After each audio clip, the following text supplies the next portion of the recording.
ইসলামে রাজনীতি আছে না নেই? বরং আমি বলবো রাজনীতি শিখাইছে তো ইসলাম। ইসলাম হলো রাজার ধর্ম। রাজাকে আল্লাহ, আমরা হইলাম গোলাম। আমরা কি গোলাম? তো গোলামের নীতিকে রাজনীতি কইব কা? যেটা রাজায় দেয় সেটা না রাজনীতি, যেটা গোলামে দেয় ওটা গোলাম নীতি। কি নীতি? ওটা দাস নীতি, দাসী নীতি, গোলাম নীতি, ঠিক না? আর যেটা রাজায় দেয় ওইটা হলো কি? ওইটা হলো রাজনীতি। বাংলাদেশে এখন একটা হলো আজাদি জোট আর একটা হলো গোলামি জোট। আমরা কোন জোটে আছি? আজাদি নাকি? আমরা গোলামি জোটে যাব না। গোলামি জোট বলতে আমি কাউকে বুঝাচ্ছি না। কেউ যদি গোলামি করার নিয়ত করে তার সাথে আমরা নাই, সেটা আমি হই আপনি হোক, যেই হোক, আমরা কাউকে নির্দিষ্ট করে বলছি না। যেই হোক সে এই দেশ থেকে 53 বছর রাজাকাররা যে অপদস্থ হয়েছে, সে এইভাবে অপদস্থ হইয়া বিদায় নিব, ঠিক নাকি? আজাদির হা ভোট আসতেছে আর গোলামির না ভোট আসতেছে। কোনটার লগে আছি? আজাদির হা ভোট আর গোলামির না ভোট। কোনটাতে? আমি সবাইকে বলতেছি, বিশ্ব এখন দুই ভাগ হয়ে যাবে, বেঈমান বিশ্ব, ইমানদার বিশ্ব। আমরা সবাই মুসলিম কিনা? এই দেশে যত রাজনৈতিক দল আছে বড় ছোট, মুসলিম কিনা? আমরা এখন কোরআনের পক্ষে। সবাই কি? আমরা সবাই কার পক্ষে? জোরে বলেন, কার পক্ষে? সবাই আলিম ওলামার সাথে থাকেন। ভাই আমরা গদি চাই না, আমরা চাই তোমরা সবাই হেদায়েত হও। প্রয়োজনে তোমাকে গদিতে বসাইয়া আমরা কোরআন শিখাবো, তোমরা চালাইয়া কোরআন, ঠিক না বেটি? আমি হুজুর মানুষ, চেয়ারম্যান হইতে হবে এটা কোনো জরুরি না। তুমি জেনারেল ভাই, তুমি চেয়ারম্যানে বসো না, চেয়ারম্যানের চেয়ারে তুমি বসো। তো আল্লাহ কোরআনে কি বলে আমার থেকে জানি না, তুমি চালাও। সমস্যা আছে? আমরা তো গদির লোভী না, ক্ষমতার লোভী না। আমাদের মুহাম্মদ সাল্লাল্লাহু আলাইহি সাল্লাম ক্ষমতা কখনো লোভ করেন নাই। সাহাবীরা ক্ষমতার লোভ করেন নাই। দুনিয়ার মানুষরা তাদেরকে আল্লাহর হুকুমে আল্লাহ ক্ষমতা জোর করে বসাই দিছে। হযরত ওমর 12 বছর অর্ধপৃথিবী চালাইয়া তারপরে বলতেন, কে আছিস আমার থেকে এই দায়িত্বটা নিয়ে নে, আমি আর পারতেছি না এই পরিশ্রম করতে। 12টা বছর পিঠটা বিছানা লাগাইতে পারি নাই, এইরকম পরিশ্রম করতেছি আমি। সুবহানাল্লাহ। হয়তো অনেকে ভুল বুঝতে পারে যে হুজুররা রাজনীতি করেন। না রে ভাই, আমরা ধর্ম প্রচার করি। ধর্মের মধ্যে রাজনীতি আছে না নাই? সমাজনীতি আছে না নাই? হ্যাঁ, তোমার পারিবারিক নীতি আছে না নাই? ধর্মের মধ্যে দেশ রক্ষা ফরজ, এটা আছে না নাই? স্বাধীনতা রক্ষা ফরজ, ধর্মের মধ্যে এটা আছে না নাই?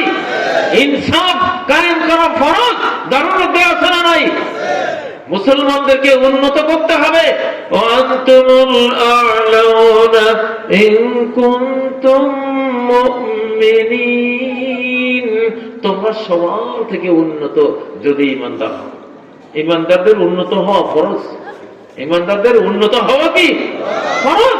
তাহলে না বেঈমানরা মনে করবে এরা এত উন্নতি পাইছে ঈমানের উসিলা, তাহলে আমরাও মুসলমান হয়ে যাই, আমরাও ঈমানদার হয়ে যাই, ঠিক না বেঠিক?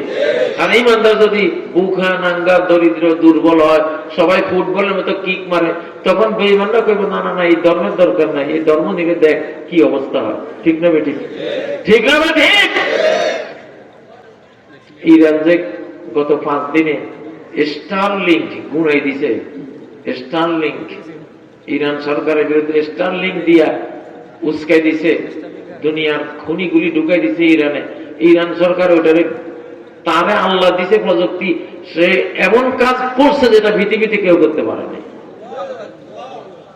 আকাশের স্যাটেলাইট বেকার করে দিছে। আলহামদুলিল্লাহ, এত মুসলমানদের যুগ আসছে ইনশাআল্লাহ, ঠিক না?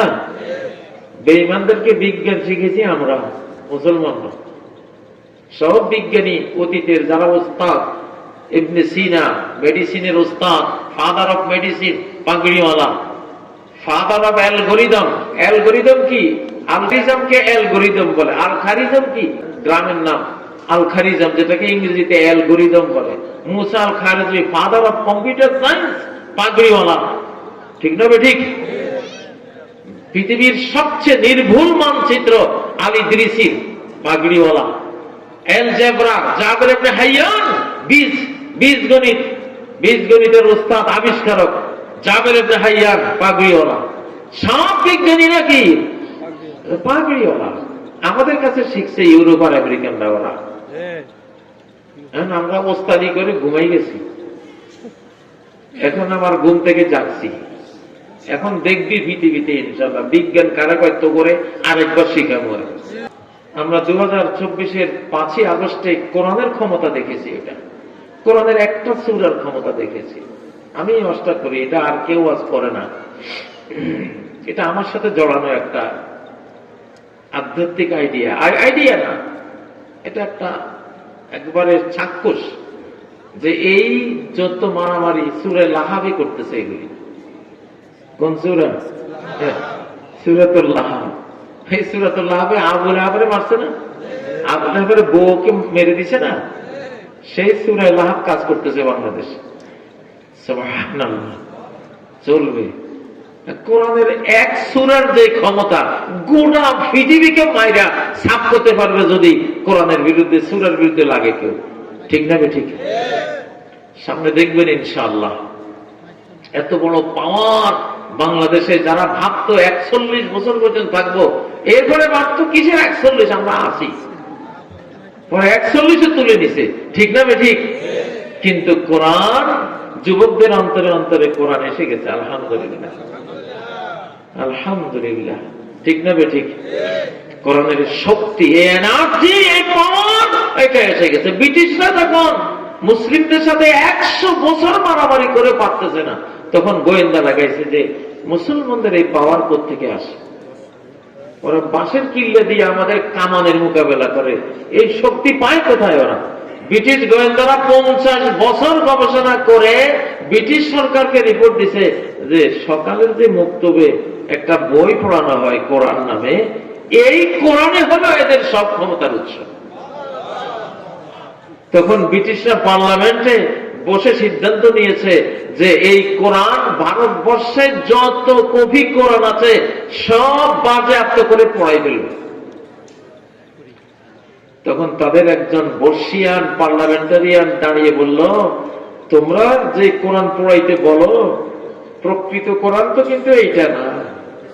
প্রকৃত কোরআন এইটা, প্রকৃত কোরআন হলো হাফেজের সিনের ভিতরে, হাফেজের সিনের ভিতরে। ওইটা দেখাও যাবে না, ওইটা পড়তেও পারবে না। পড়তে পারবে?